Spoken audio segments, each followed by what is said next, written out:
வணக்கம் மக்களே, வணக்கம். சற்று முன் கிடைத்திருக்கக்கூடிய ஒரு முக்கியமான தகவல் ஒன்றை பார்க்க போகிறோம் மக்களே.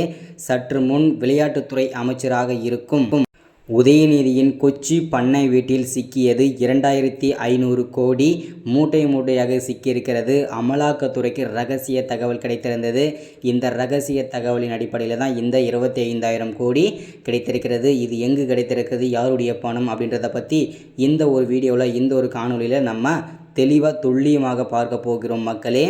அதற்கு முன்பாக நமது சேனலுக்கு நீங்கள் புதிய பார்வையாளராக இருப்பதற்கான வாய்ப்புகள் நிறையவே இருக்கிறது மக்களே. முடிஞ்ச அளவுக்கு எல்லாரும் மறக்காமல் நமது அரசியல் நியூஸ் சேனலை சப்ஸ்கிரைப் பண்ண மட்டும் மறந்துடாதீங்க. ரொம்ப இம்பார்ட்டன்ட். அது முடிஞ்ச உடனே பக்கத்தில் ஒரு பெல் பட்டன் வரும், அதை கிளிக் பண்ணி ஆல்ன்ற ஆப்ஷனில் போட்டு வச்சுக்கோங்க. தொடர்ந்து நம்ம வீடியோ போட்டோம்னா உங்களுக்கு நோட்டிஃபிகேஷன் வந்துடும். அதை பார்த்து தெரிஞ்சுக்கலாம் இன்றைக்கி என்ன அரசியல் நியூஸ், இன்றைக்கி என்ன அரசியல் அப்டேட்டுன்றதை தெளிவாகவும் துல்லியமாகவும் இந்த ஒரு வீடியோவில் நீங்கள் தெரிஞ்சுக்க முடியும். மறக்காமல் ஷேர் பண்ணுங்கள், லைக் பண்ணுங்கள். ஓகே, வாங்க வீடியோக்குள்ளே போகலாம்.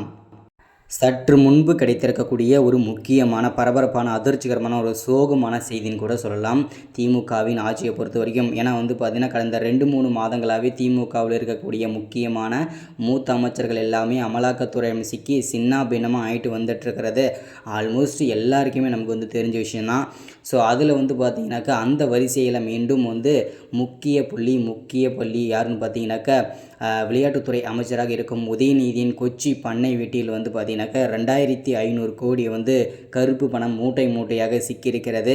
அமலாக்கத்துறை இந்த 2500 கோடியுமே முடக்கியிருக்காங்க. அது மட்டும் இல்லாமல் ரகசிய தகவலின் அடிப்படையில் தான் இந்த அதிரடி சோதனை மேற்கொண்டிருந்தாங்க அமலாக்கத்துறை. இந்த ரகசிய தகவலின் அடிப்படையில் தான் அவருடைய கொச்சி பண்ணை வீட்டில், ஸோ அதாவது பார்த்திங்கன்னா ரெஸ்ட் எடுக்கிறதுக்காக அந்த வீட்டுக்கு போவாங்க இல்லையா, பண்ணை வீட்டுக்கு. ஸோ அந்த இடத்துல பார்த்திங்கன்னா 2500 கோடி ரகசிய அறையில் பதுக்கி வைத்திருந்தது. அமலாக்கத்துறைக்கு ஒரு ரகசிய தகவல் கிடைத்தது காரணமாக இந்த 2500 கோடியுமே அமலாக்கத்துறை முடக்கியிருக்காங்க. இதனால் இந்த செய்தியை கேட்ட முதல்வர் ஸ்டாலின் பேரதிர்ச்சியில் உறைந்து போயிருக்கிறார். ஏன் அப்படின்னு பார்த்தீங்கன்னாக்கா ஒவ்வொருத்தராக திமுகவில் இருக்கக்கூடிய அமைச்சர்கள்லாம் போயிட்டே இருந்தாங்க. அந்த வரிசையில் தற்போது அவருடைய மகனே பார்த்தீங்கன்னாக்கா தற்போது அமலாக்கத்துறை சிக்கியிருக்கிறது பெரும் பரபரப்பை ஏற்படுத்தியிருக்கிறது.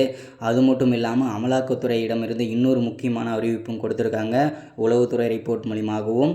ஸோ என்ன அப்படின்னு பார்த்தீங்கன்னா இன்னும் திமுகவில் இருக்கக்கூடிய அமைச்சர்களாகட்டும், அது மட்டும் இல்லாமல் அதிமுகவில் இருக்கக்கூடிய முக்கிய மூத்த அமைச்சர்கள் எல்லாமே எங்களிடம் சிக்குவார்கள் என்றும் அதிகாரப்பூர்வமாக தெரிவிச்சிருக்காங்க. அது யார் என்னன்றதை நம்ம பொறுத்திருந்து பார்த்தா தான் மக்களே தெரியும். அது மட்டும் இல்லாமல் இன்னும் 2-3 மாதங்களில் பார்த்திங்கனாக்கா பாராளுமன்ற தேர்தல் வரப்போகிறது. அதுக்குள்ளேயே திமுகவில் இப்போ பார்த்திங்கன்னா பல போராட்டங்கள் நடந்துகிட்ருக்கு. ஸோ இதை தொடர்ந்து பார்க்கலாம். மறக்காமல் சப்ஸ்கிரைப், லைக், ஷேர்